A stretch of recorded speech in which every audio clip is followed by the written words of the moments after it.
Welcome back to the Mompreneur channel, where working moms and mompreneurs are empowered to step up as leaders in their careers, in their communities, and in society. Today's topic is how to prevent workplace burnout. So if you constantly feel tired, irritated, and unmotivated at work, you are most likely suffering from a burnout. What now? Do you talk to a psychiatrist? Do you take medical leave? Do you quit your job? The best way to deal with a workplace burnout is to prevent it in the first place. So what do? Well, you can start by asking the following questions. Number one, do you have enough time to rest and recover? When it comes to mental health at work, balance is key, and to achieve balance, you need both rest and recovery periods after deep and heavy work. And if you have a workload that outweighs capacity, it could really stress you out. So what can you do about it, right? Well, for one, you can learn how to delegate better. So you don't always have to be the one to shoulder all the responsibilities on the project. Also, you can learn how to plan and prioritize better so you can start early and give yourself a little more breathing room. And then you don't have to be a perfectionist. Sometimes, actually, a lot of times, getting things done is better than getting things perfectly right. If you ever feel like you have been overstretched for long periods of time without any rest or recover, then take a break. You can even take a few time off as personal days.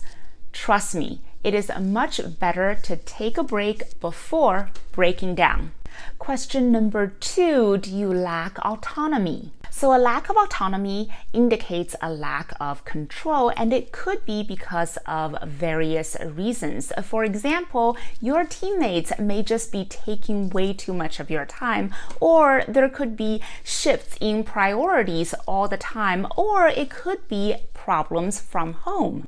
Now, there is no way you can control all these external circumstances, but you can control how you respond to them.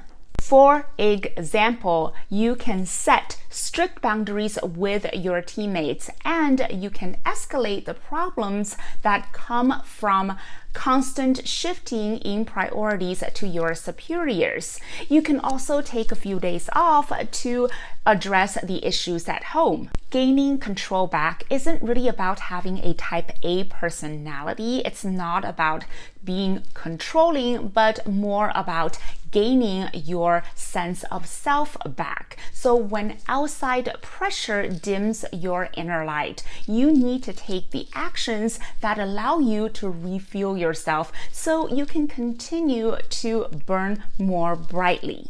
Question number three is to ask yourself whether you're being rewarded fairly.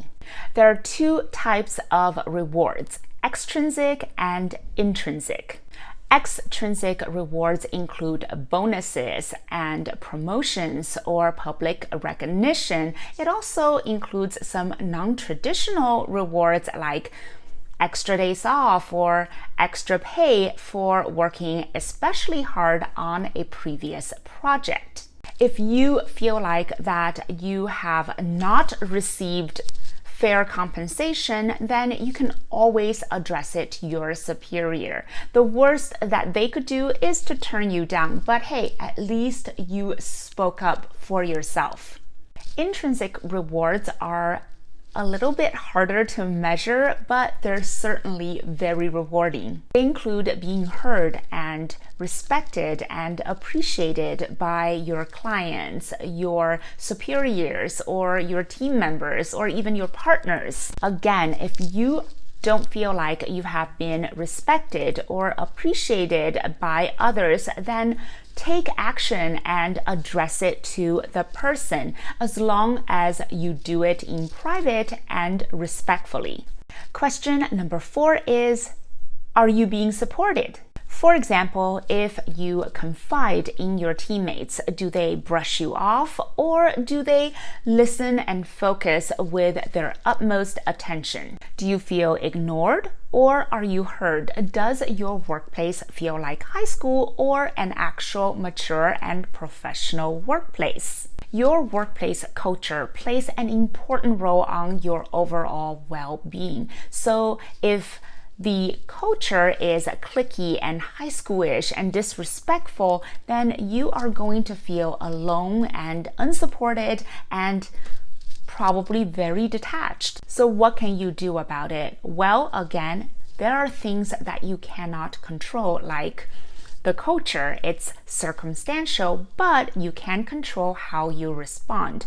You can reach out to team members and you can start supporting them. You can become that change agent that starts supporting and connecting with others. You can start small, like reaching out to someone and asking them if they want to go grab coffee, or you can listen to their problems without any judgment or pressing your own opinions. Kindness spreads as quickly as burnout, and when you start being kind, then it will spread, and you are actually creating a culture of respect and inclusion. It takes one person to turn the ship around.